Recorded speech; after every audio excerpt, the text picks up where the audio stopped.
Romans chapter 12. If you have a Bible, I invite you to open up to that.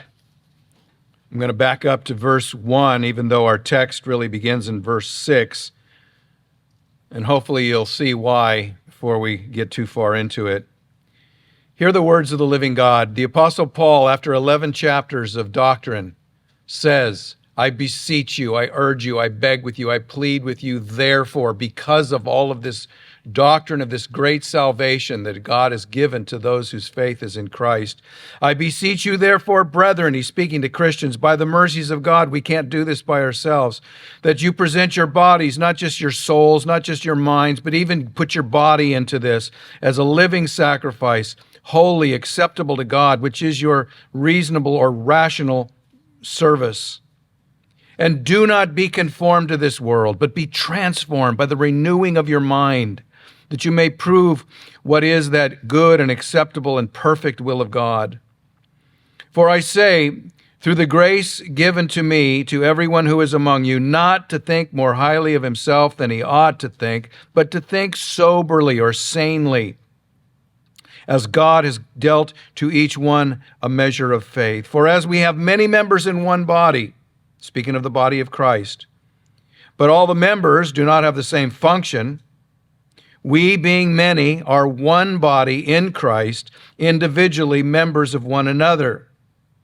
Having then gifts, this is speaking of spiritual gifts, having then gifts differing according to the grace that is given to us, that means to each of us differently, let us use them. Those gifts were given. And then there's a list here, not only of some gifts. This isn't an all-inclusive list. It's an illustrative list of the gifts of the Spirit. Let us use them. And then he also gives us some instruction on the attitude with which we should use these gifts. And they're interspersed into it. Having then gifts differing according to the grace that is given to us, let us use them. If prophecy, and I would add, for instance, because that's what this section is given to us. Let us prophesy in proportion to our faith. Or ministry, let us use it in our ministering, our serving. He who teaches in teaching, he who exhorts in exhortation, he who gives with liberality, meaning with generosity, he who leads with diligence, he who shows mercy with cheerfulness. Let love be without hypocrisy. Abhor what is evil, cling to what is good. Be kindly affectionate to one another with brotherly love, in honor, giving preference to one another, not lagging in diligence, fervent in spirit, serving the Lord, rejoicing in hope, patient in tribulation, continuing steadfastly in prayer, distributing to the needs of the saints, given to hospitality. Well, that's a lot to unpack for this morning, so that's as far as we'll read this morning. May God bless this, the reading of his word, and you may be seated. I'm going to just tell you, just kind of off the cuff here. I like preaching the first 11 chapters of Romans more than the last 12 through 16. Why? There's a certain danger that happens when you get to the passages, and there are many of them in the scriptures, that tell us what to do. Why is it dangerous to preach on the passages that tell us what to do? Because there is within all of us, to varying degrees, this default that says, well, I need to do in order to be accepted by God. That's not Christianity. We're accepted by God in Christ because he is accepted by the Father, obviously perfectly. And when we are in him, we are made acceptable in the beloved, as Paul writes to the Ephesians. We always have to look at the do passages in light of what he has done. Because if not, we fall into, I got to do in order to be accepted by God. And that is not it. Your acceptance is through Christ, through faith in Christ. It's easy to forget the gospel when you get to the do passages. And we're in a protracted number of chapters of here's what we do. But listen, here's what we do because of what Christ has done. We always have to remember that. So you will forgive me if I am annoying by saying this over and over again, but I know the default of humankind. Even people who know the Lord, if I do what's right, it'll go better with me. You know, there's a measure of truth to that, but that's not the reason to do right. The reason to do right is because of what Christ has done for us. So I want to recap. You'll notice we talk about the gospel. We are ruined by sin. The remedy, the only remedy is Christ. This is all in your outline. Therefore, we need to receive Christ by faith. The 3 R's of the gospel: ruin, remedy, receive. And then beginning in chapter 12, we get to sort of a 4th R, which is your first blank to write down, is respond.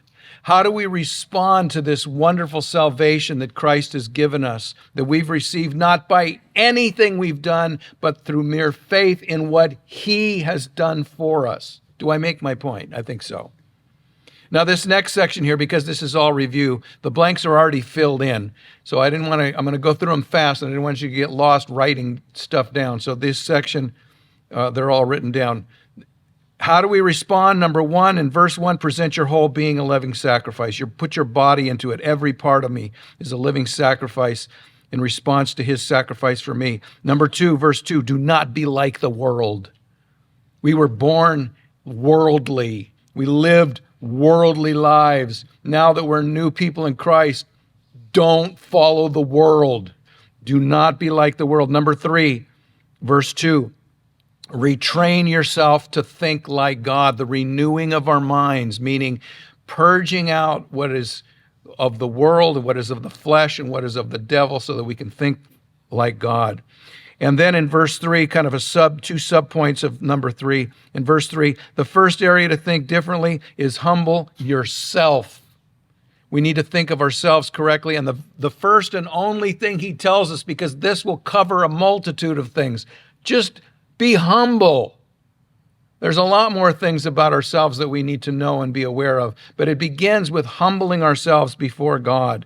The second thing, be there under 3, verses 4 through 13. The second area to think differently is about people in the church, fellow Christians. This is not, we're going to get into it later in this do section of Romans, about how we're to respond to society and those in authority, civil authorities, etc. But for now, he's talking about here's how we need to behave and treat each other in the body of Christ.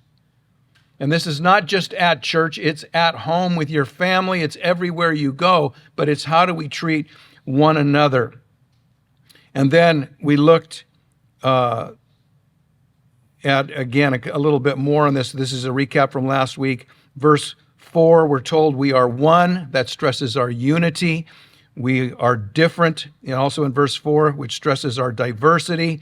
Number 5, we're different together, which is harmony.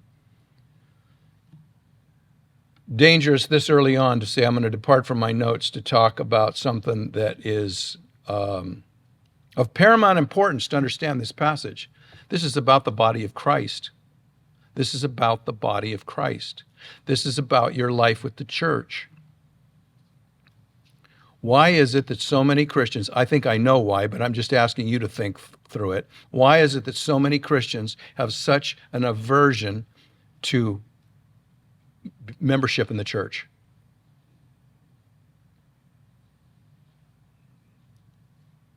Why is that?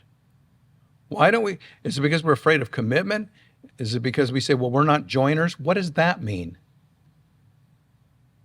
Membership in the church is a means of grace by which we are agree to be mutually accountable to one another. And then I'll bore down even a little bit deeper. Why is it that within the body of Christ, so many people who know and love Jesus will trade even attending church for any vain reason that comes up? Listen, unless you're sick or out of town, and I want to interrupt myself to say, I am so glad we have the live stream for those who are unable to come to church. But there's a difference between unable and unwilling. Unless you're sick or out of town, where else should you be on church, but church on Sunday morning? We've never been in a time in the last 2,000 years of church history where more people say they believe in Jesus who have no taste for the church, have no interest in church, have excuses as long as their arms about why they don't go to church and why they don't join the churches. And it's because they don't get this passage. We are one in Christ. We are diverse because we're different people, but we're put together in harmony. And that shows up in a formal sense by being in church and by joining a church and making a commitment to serve in the church. Now, Roman numeral 2, understanding our place in the big picture. Think of it like this. The church is a mosaic. You know what a mosaic is, a bunch of little tiles that are all different colors. And then when you put them together, if it's done right, it makes a big picture that has, it's a picture, it comes into focus. But if you zero in on any one little piece, you don't get the big picture. The church, your salvation, Christ, is not about you. It's not about me. It's about Christ and about us. We matter, but we matter most when we're together as the body of Christ. So we'll ask four questions and give quick answers. This section is about gifts of the Spirit. Who has gifts? Verse 6, the answer is, if you're jotting down notes, every believer. But let me clarify that. Every believer and only believers. People who are not believers may have talents, may have abilities, but that's different than a spiritual gift.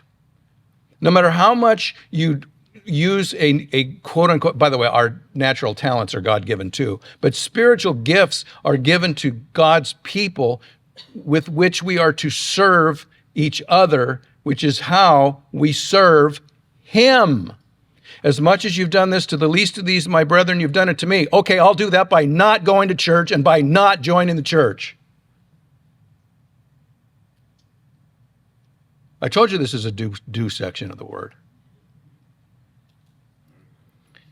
Spiritual gifts are not mere talents. People can use their talents, their God-given talents, but it's not the same as exercising spiritual gifts.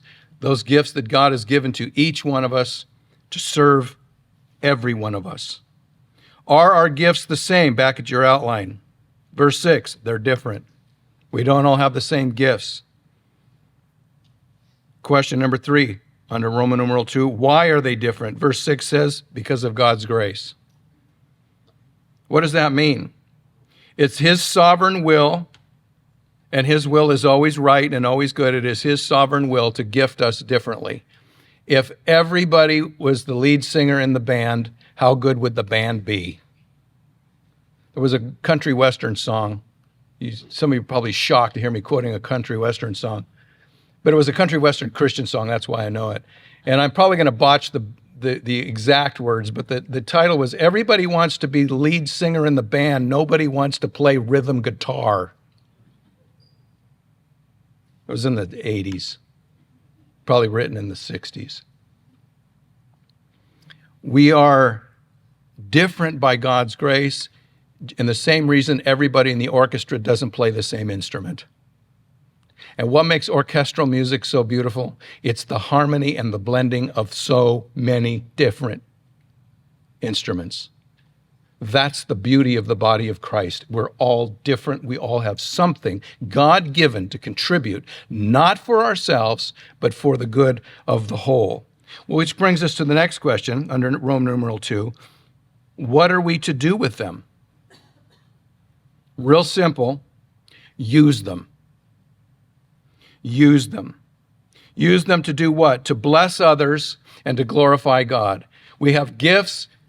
Listen to me, God has gifted you with something. I don't know what it is. Some people I do know because I know you well and I see how God gifts you. But I don't know how God has gifted each person. But I know that He has because it says so. And we're supposed to use them. because it's by using the gifts, it's by playing the instruments in the orchestra, if you like the illustration, or if you don't. It's by using the gifts that God has sovereignly, by his grace, given to each one of us, that the music is beautiful, that the church is blessed. And when we are using our gifts to serve one another, what did Jesus say? Inasmuch as you do this for the least of these, my brethren, you're doing it to me. You serve God by serving God's people. It's impossible for you and me to serve God helping meet his needs. He doesn't have any. He doesn't need a thing from us. He doesn't even need our worship, because guess what? Before we were born, he was fine. 101A, God, he's big, he's eternal. 1 Corinthians chapter 12, verse 7, he says, he's given gifts to each one for the profit or the benefit or the well-meaning and well-being of all, meaning the body of Christ. And again, you can't serve this or any other church when you're out doing something else that's not as important as God and worship. I don't care what it is. Now, we can go into the whole concept of necessary work, and we're glad the hospitals are open and the police are on the job, even though they're not allowed to arrest anybody anymore. Whatever. It's like having bookends with no books in between them. I understand that. I trust we all understand that. But you know what? How many harebrained things do we think we have to do that are more important than once a week being in church, worshiping God with God's people, praying together, receiving the Lord's Supper, hearing the word of God preached, and serving one another? I got news for you. There isn't virtually any that are more important than that. Because all these other pursuits, they're going to be over. And that won't matter, and it'll be like you never did it.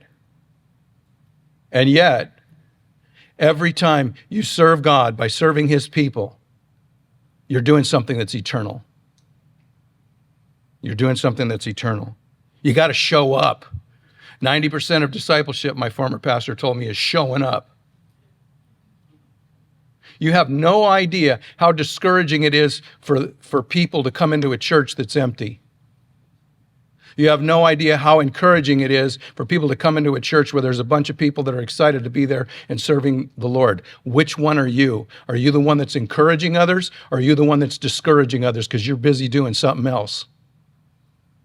Now, I know I'm preaching to the choir for the most part, but we need to be aware of these things. And then join the church. I'm not going to serve the church as it is convenient. I'm going to serve the church because I'm a part of it. And that's what these gifts are for, to serve the church, and by doing so, serving the Lord. Roman numeral 3, verses 6 through 8, 7 ministry gifts listed. As I mentioned before, these are illustrative, not exhaustive, meaning there are many more gifts of the Spirit, and there's probably gifts of the Spirit, I say probably, I believe there are, that are not even listed in the Bible by name, but they fall under a category of service. It's an illustrative, meaning that's this, et cetera, not this, period, all-inclusive. So here they are. He mentions prophecy. Prophecy is distinct and different from teaching, which is listed in verse 7. The difference is, we'll tell you what teaching is when we get to it, but prophecy is not foretelling the future. It's telling the Word of God. It's proclaiming the Word of God. There's a difference between teaching a class and preaching or proclamation. And he says, if you do this, this is one of the gifts. The second one, ministry or service. This refers to helping in any and all ways. There's no, if there's a need and you help meet it, this is your gift.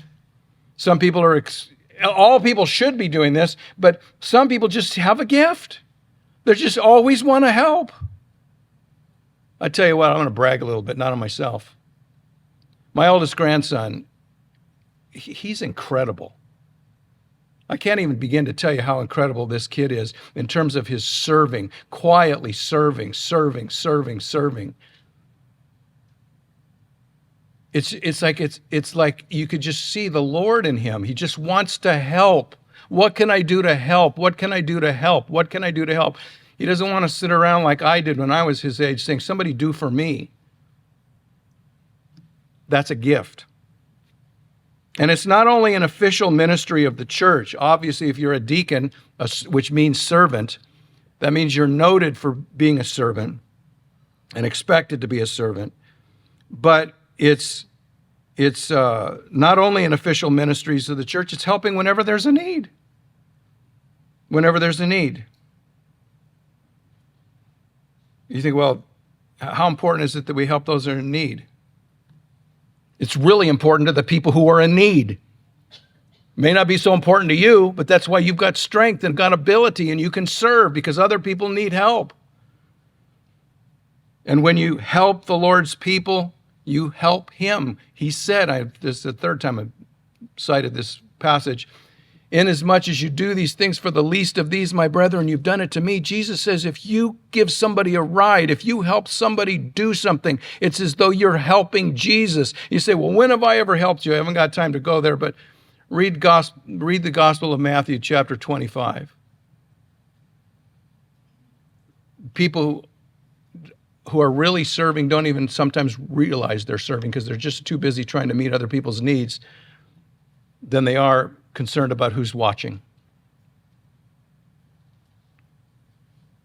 The third one is teaching. As I said, teaching is different from prophecy. Teaching is explanation and demonstration. Why do I say, we know what explanation means. I'm explaining something. That's teaching. Demonstration is showing it. It's like, here's how you do it. Now come with me and let's do it. You know, one of the things that I am woefully bad at is bringing other people alongside and saying, help me, because I'm a goof. And this is a sin in my life that sometimes it's just easier to do it myself than to ask somebody to come along and help. But when you ask somebody to come along and help, you teach them so that after 2 or 3 times of them helping you, they can do it themselves. But you can't teach it. You have to show it. You explain it, but then you demonstrate it. That's what teaching is. And it's not exclusive to any particular age group, whether it's caring for babies, teaching children, teaching youth, teaching adults, teaching new believers, teaching advanced seminary students, helping people get to the next level in their walk. That's teaching. Number 4 is exhortation. Commonly, exhortation is misunderstood to be a universal synonym with the word rebuke. Well, I'm an exhorter. I like to tell people how they're screwed up. No, that's not what the word exhort carries with it. The Greek word for exhort has to do with helping. Has to do with helping and or encouraging. Luther said, the difference between teaching and exhortation, teaching, listen to this, is for the benefit of the ignorant. By the way, he's using the word in the pure sense, not ignorant meaning stupid, but ignorant meaning unlearned. I'm ignorant of a lot of things, but that doesn't mean I'm an idiot. Well, some might beg to differ, but there's a lot of things I'm ignorant of because I've never learned them and don't intend to. And there's things I'd love to like fly a fighter jet, but I think they're not training guys my age. Anybody here watch the Blue Angels? I mean, I want to do that, you know. Luther says the difference between teaching and exhortation, teaching is for the benefit of the ignorant that they may know. Exhortation is for the benefit of those who know that they may do, to encourage them and show them how to do this. To show them how to do this. Number 5 is giving, and he tells right there with liberality, which means generously. Don't just give generously. Is your giving a tip to God, or is it a part of your financial picture of your life? Are you worshiping God with your finances, or do every now and then you just throw something God's way and say, God isn't a waiter looking for your tips. Give generously. 2 Corinthians 8:15 says, there's one who gathers and has little, and there are those who share and have much. There's no joy quite like growing in your faith and in your giving to the point where you look forward to doing it and you're not crying about it. Leading. Number 6, leadership is needed everywhere in life. It's needed in the home. Men, look at me. That's your job. Lead the home spiritually. You will answer to God for how you lead the world, the home spiritually. Well, the little lady takes care of that. Then you're a loser. You're setting yourself up for, it's not somebody else's job, Dad. It's your job. Thankfully, we have wives that remind us, honey, would you like to read the Bible with the children today? Yes, I was just going to do that. In the home, business. You ever work for a place where there's all bosses and no workers and it's chaos? Schools, government, and in the church, leadership is necessary. As Christians, it doesn't matter what arena we're called to be leaders in. We are called to lead in a Christian manner. These are gifts of the Spirit, not just talents. To lead in a Christianly manner instead of in a worldly manner. How does the worldly lead? Matthew chapter 20, verses 25 through 28 tell us, I won't read it, but basically the world, leadership in the world, they seek position, they seek power, they seek prestige, and the bottom line, if they're leading in government, they're seeking one thing above everything else: votes. They only care about getting reelected. If you believe the politicians are the answer to our world's problems, you are insane. It's not just because of what's going on in our country right now. It's the history of government. All governments, given enough time, get corrupt and use the people. Except for Christian government, it shouldn't be that way. Disciples don't lead by trying to get position, power, prestige, and votes. Disciples lead by serving. By serving. The seventh one in the list is mercy. This is the ministry of caring for the poor, the lonely, the sick, the dying, etc., etc. These are not cheerful settings. When you're really serving people in need, you're in positions, in situations that are not cheerful. That's because they're in need. Oh, that seems like such a bummer. I don't want to do that. These are not cheerful settings, and yet the Lord says that when showing mercy, that we're to do so with cheerfulness. Roman numeral 4, what's the point? Is this primarily a teaching about the gifts? I don't think it is. I think here's the point, and if you're jotting down notes, you can write this down. How we use them is as important as it is that we use them. Let me say that again. How we use our gifts is as important as it is that we use them. Why do you suppose he doesn't just list the gifts and say use them? No, he spends more time in this list explaining the attitude with which we are to use them than he does explaining what the gifts are. Why is that?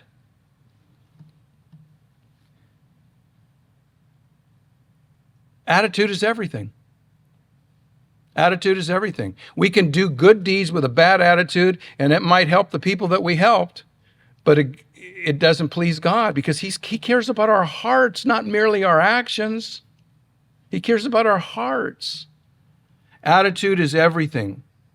As recipients of God's saving grace, received not by anything we have done, but merely by faith in Jesus Christ, who has done everything for us by dying on the cross, as the redeemed of the Lord, as we get our thinking rearranged, don't forget that it says, by the mercies of God, in verse 2, do not be conformed to this world, but be transformed by the renewing of your mind. The more we are being sanctified and we get thinking God's thoughts as He thinks them, as we get our thinking rearranged, when we do ministry, we need to do ministry with certain attitudes. Certain attitudes. I'll give you 8 attitudes that are listed in this passage. There's probably more, but here we go. Number 1, be humble. Verse 4 and 5, our gifts are given. They're not ours intrinsically. Every good gift comes from God. We can't take credit for it. Look at me. I'm better than you. Listen, our gifts do not make us better than anyone. What our gifts do is make us more responsible. The more we're gifted, the more we have to answer for.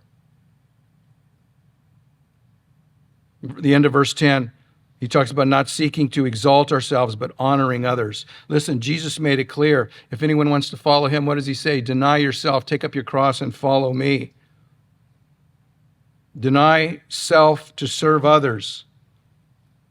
Show up and serve as Jesus served, is what he's saying. Charles Hodge, great theologian from previous generation, said this, quote, real honor consists in doing well what God calls us to do and not in the possession of high offices or great talents. It's not about how gifted I am. It's about do I use my gifts well, properly, humbly, staying within your giftedness, not coveting other people's gifts. Hodge continues, no man's usefulness is increased by going out of his sphere, or as we would say today, stay in your lane. Be content with what you have. Be content with how God has gifted you. I dare say there will be more people in heaven. I don't know this, but I dare say it.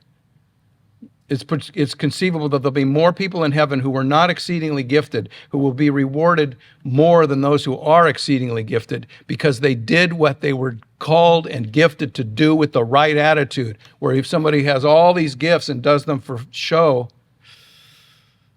well, maybe you helped some people, but you didn't please God with that. Number 2, be loving. Verse 9 and verse 10. It's a genuine love in the beginning of verse 9, true love. The end of verse 9, not mushy sentimentalism. In verse 10, affectionate and devoted. What did Jesus say? Greatest commandments. Love God and love people. So we need to love God and love his people as he does. That's the attitude. The third one, be spiritual. Extra blanks on number 3, be spiritual, serving the Lord and not people. Now, we are serving people, but the bigger reality spiritually, if we're thinking spiritually, is that by serving others, I'm serving God. You know, for the preacher, it's not about, first of all, it's not about serving myself, but second of all, it's not just about dazzling people with an oratory called a sermon. No, it's, am I doing this to glorify God? That's the thing that lasts forever. Those who serve the Lord serve others, and those who serve others serve the Lord. Be spiritual. Number 4, be diligent. I'll bring it up again. Be available. You know the first step in being available? Show up every time. Because 90% of discipleship is showing up. And then when you're there, ask yourself and ask others, how can I serve? What can I do to help? And then be willing to take the lower seat. I remember, I've told this story before. There was a guy who was new to our church. This is clear back when we were just moved into the old building on Park Lane. And one of the things that I had to do, because it was a very small church at the time, is I had to rake these ghastly walnuts off the lawn, because the guys would go to mow the lawn, and there was projectiles shooting out of that thing of these walnuts that were as harder than granite because the trees had gone rogue. I asked a guy from the walnut people, what do you do with these walnuts? He goes, gather them up and throw them away. So the guy says, is there anything I can do to help? I said, yeah, why don't you come out and help me? I got to rake up everything before I mow the lawn. He goes, I think I have bigger things that I have to offer than that. I said, you go ahead and do something else. This is what the pastor's doing today. He says, you wanted to help. You could help. If you don't want to help, don't help. He left. He was looking for, I don't know, looking for an office or looking for a picture on the wall or something. I don't know. Poor guy. Number 4, be diligent, show up. Verse 11, be fervent. That means giving it your all, doing it passionately. Conscientious, meaning assuming responsibility, doing the beginning, the middle, and the end of the job. Do as well in ministry as you do at your own house. Of course, for some of you, maybe you should do a little bit better than that. Do as well in ministry as you do at your job. Of course, for some, you should do a little bit better than that. Do as though you're serving the Lord by cleaning the toilets, because you are. And stay at it. When James was here, you remember James, he was a former associate pastor. He was good at helping people get involved in ministry, and he'd always say, stay at it. Don't just try it once and say, I don't like this. Do it for 6 months and see if the Lord doesn't bless it. Then you'll find out if God's called you to do it. That was great counsel. Number 5, be generous. 8, be generous in giving. 13, meeting needs. Don't just be content to do busy work, but actually be diligent. How can I do something that's going to help others, even if it's not seen? Verse 13, he also talks about hospitality. Open your home, share what you have. That's 2 sides of hospitality. One is, hospitality is not merely having people over, it's also bringing something to the potluck. It's hospitality. It's saying, what can I do to serve others? Primarily with food. You know, one of the most fascinating things that happened at the picnic last week is the largest tray of food was the first one that was empty, because that stuff is so good. Russ and I were talking about that casserole, that corn casserole, and Russ was so dead on. I said, you know, if God had given that casserole to the Israelites instead of manna, and Russ finished the sentence, he goes, they would have obeyed him. Just give us more of that corn casserole. Hospitality, how can I bring something to share? How can I, and you know, some people are more gifted than others at having people over and bringing something to share, but everybody can do something. Largely, I would say, get the recipe from Darren and just everybody bring that corn casserole. Just don't deviate from the recipe, because it's perfect the way it is. 1 part corn, 1 part butter. Oh my. And how are we to do this? Number 6, be cheerful. 12, the end of verse 8, and again in 12, showing mercy cheerfully. Are you grateful that you can serve? Do you ever think about that? Are you grateful that you can serve? Rejoicing that you have the means to help others, and that God would be pleased to use you. I still marvel. I still am blown away that God has let me preach his word for these many years. I mean, I can't believe how I pinch myself. Let us learn to serve as an act of worship, not merely as a duty. Number 7, be patient. You see this in verse 12. Can I tell you something about serving? When you really get down to serving involves inconvenience. Not always, but frequently. But the reward is much greater than the cost of inconvenience. Serving in some cases may even mean suffering. But no matter how much anybody suffers, it's far less than Jesus suffered to serve and to save us. Not expecting reward from men. When God saved us, we were lost sinners, and he'll reward us in the end, if not now. Number 8, I told you there was 8, and we're already to the end of the list. Verse 12, be prayerful. It's no secret that the 2 biggest holes in virtually every local church in America is evangelism and prayer. I used to say, if you want to guarantee a low turnout, say, we're going to go out and do evangelism. That's right, I got to... prayer, yeah, I'm glad other people do. You got to be prayerful. The church has to be prayerful. The most healthy church is the most praying church. I think that it's safe to say the two biggest weaknesses in our church are evangelism and prayer. Oh, good, we're just like everybody else. Let's don't be. What in the world could be more important than praying? And you say evangelism, how important it is. It's real important to the people who need to get saved. Prayer and evangelism. John 15:5, apart from him, we can do nothing. We need guidance. We need inspiration. So be prayerful, be prayerful. Why do any of these things, if you're looking at your outline, why do any of these things with a particular attitude? The answer is because of the attitude with which Jesus saved us. Jot that down. We need to have the right attitude because we can look at his attitude. Hebrews chapter 12, verse 2, speaking of Jesus and his passion, who for the joy that was set before him endured the cross, despising the shame, and is now sat down at the right hand of the throne of God. For the joy that was set before him. I don't know about you, but I try to strap that on. It's scary to do this. Try to pretend you're Jesus. It's scary to do this. If I knew what Jesus knew when he was being arrested and when the trials were going on, that the crucifixion was looming, would I have pressed on for the joy that was set before me? Ask God to give you that kind of heart. For the joy that was set before him. We do not serve even with the right attitude to earn God's favor. Not even to pay him back for his favor. It's impossible to do that.